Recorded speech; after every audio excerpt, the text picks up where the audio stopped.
Бұдан бірнеше күн бұрын Арман Ержігітов атты Facebook қолданушысы пандемия кезінде сатып алған ноутбуктер бойынша Шымкент қаласы білім басқармасының басшысы Жанат Тажиеваны сыбайластықта айыптаған жазба жариялады. Сөзіне сенсек, оқушыларды қашықтан оқыту үшін жалпы сомасы 3 миллиард теңгеден асатын қаржыға сатып алынған ноутбуктер Білім және ғылым министрлігінің техникалық талаптарына сай емес. Мұны қалалық ішкі мемлекеттік аудит департаменті нақтылаған. Десе де даудың басы әріден басталған болып шықты. Арман Ержігітов аталған техниканы сатып аларда сапасын бақылау мақсатында құрылған комиссияның мүшесі. Ол уақытта қалалық білім басқармасына қарасты әдістемелік орталықта информатика пәнінің әдіскері ретінде жұмыс істеген. Тіпті комиссия құрамындағы 12 информатика пәнінің мұғалімін өзі іріктеп комиссия қатарына қосқан. Бұдан бөлек комиссия құрамында цифрландыру және мемлекеттік сатып алу басқармаларының адалдық алаңы жобасының мамандары да болған. Ал сатып алу комиссиясының отырыстары Facebook желісі арқылы тікелей эфирде жарияланған. Бір қызығы, арызданушы постта сол уақытта аталған оқу жабдықтарының техникалық талаптарға сай еместігін біліп, оларды жұмысқа қабылдаудан жауапты маман ретінде бас тарттым деп атап өтеді.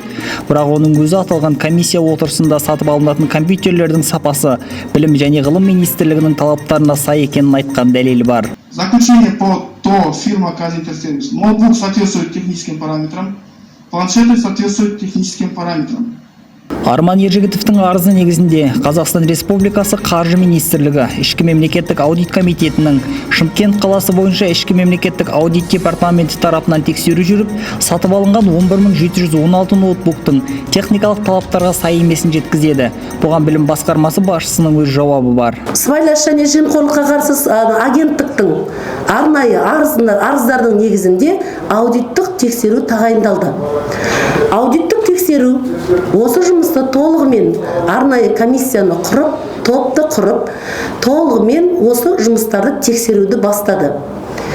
Тексерудің барысында ол құрамына, енді аты жөнін айтпай-ақ қояйын, ол сіздердің алдарыңызда, құрамына Шымкент қаласындағы осы цифровизация басқармасының бір маманын ертіп, жауапты маманмен бірге бір рет 3 ай тексерді. Одан кейін тағы да 3 ай, 6 айға жуық компьютерлардың барлығын тексеріп шықты. Барлығын мектептерге барды, көрді, ішін ашты. Ол жердегі бірінші күдік әкелген компьютерлардың саны толық емес деген күдік болды. Екінші, олардың қойып отырған талабы осы құрылғының ішіндегі, мынау видеокамерасы ішіндегісі болу керек. Мынау заң талаптарына сәйкес осы видеокамера бұл жерде 720 болу керек екен. 720 мегапиксель ма сондай болу керек екен видеосы ішіндегі.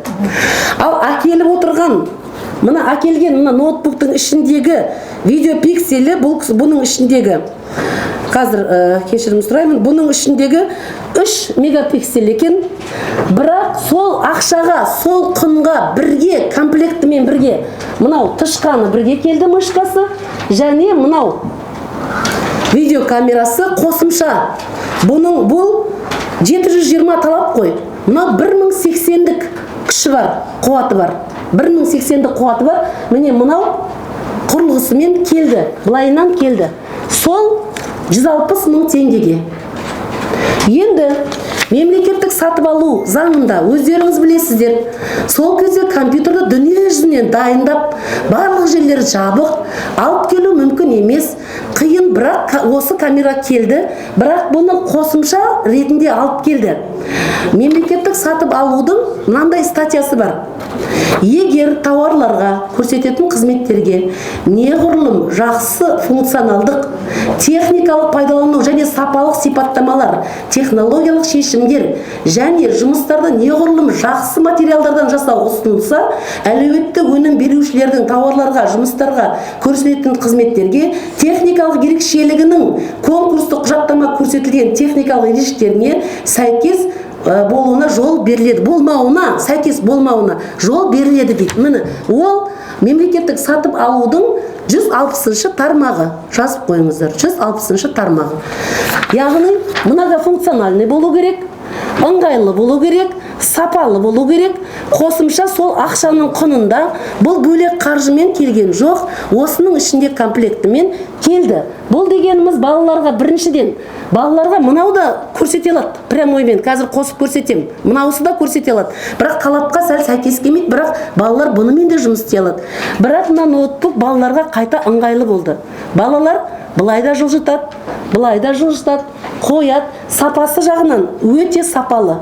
О жағын тексерттім. Сапалы деген экспертизаның қағазын алып алдым. Бірақ бұл қосымша үстеме ақыны талап еткен жоқ. Сол ақының үстінде бірден ценасымен алып келіп берді.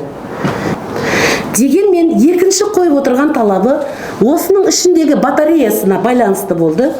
Батареясында былай дейді. Талапта, квалификациялық талапта. Ноутбуки, вот автономной работы ноутбука 10 часов или 40 ватт-часов болу керек дейді. 10 сағат істеу керек. Или, ашыңыз келесін, аша берсеңіз шықым, Әлімжан. Или, жоқ, анаған тұрып, или, мына жерде қараңыз, сол жерде 10 сағат болу керек дейді. Экспертиза маған мынандай қорытынды берді. Ватт 40 емес, 30 ватт деп берді. Бірақ 10 часов совпадает деп берді. Себебі или один из них деп тұр ғой. Бұл жерде 40 ватт шынымен сәйкес келмеді, 10 сағатын соответствует деп жазып берді. Көрдіңіздер. Енді бұл заң талаптарын бұзып тұрған жоқ. Или дегендіктен. Мынау обязательно деп тұрған жоқ. Мынау или мынау деп тұр. Түсінікті ғой. Сондықтан бұның батарейкасын маған 10 сағат дегендіктен осы екі замечанияға байланысты алдым. Артынша аудиттік есеп қорытындысы Қазақстан Республикасы Қаржы Министрлігінің ішкі мемлекеттік аудит комитетімен қайта тексерілді. Нәтижесінде заң бұзушылықтар анықталмаған. Бұдан бөлек Қазақстан Республикасы Әділет Министрлігінің сот сараптамалар орталығы алынған техниканың барлығы талапқа сай деген шешім шығарған.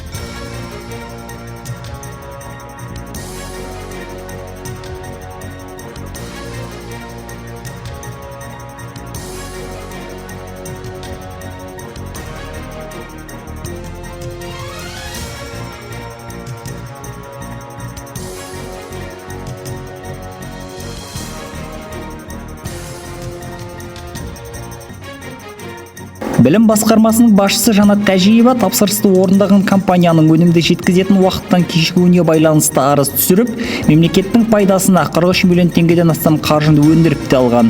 Арызданушы өзінің постында заңсыздықтарды орындауға келіспегенім үшін менің өз еркіммен жұмыстан шығуыма ықпал етті деп атап өтеді. Зерделеп көрейік. Құжатқа назар аударсақ, Арман Ержігітовті жұмысқа қабылдау туралы бұйрықта Ержігітов Арман Жақсылыұлы Шымкент қаласының әдістемелік орталығы коммуналдық мемлекеттік мекемесінің сандық технологиялармен қамтамасыз ету бөлімінің бала күтіміне байланысты демалыстағы Байқоңырованың орнына әдіскер қызметін қоса атқарушы ретінде 2020 жылдың шілде айының 7-сінен бастап уақытша 05 жүктемемен қабылдансын делінген. Тіпті арызданушының өзі өтініште орынның уақытша бос болуына байланысты жұмысқа қабылдануын сұраған. Ал мерзімді уақыт өткеннен кейін бала күтіміне байланысты демалысқа шыққан маманның қайта келетіні белгілі болып, Арман Ержігітов өз еркімен жұмыстан шығу туралы өтініш жазады. Сонда жұмыстан шығуға ықпал ету туралы сөзбен мәлімдеме қайдан шықты? Түсініксіз.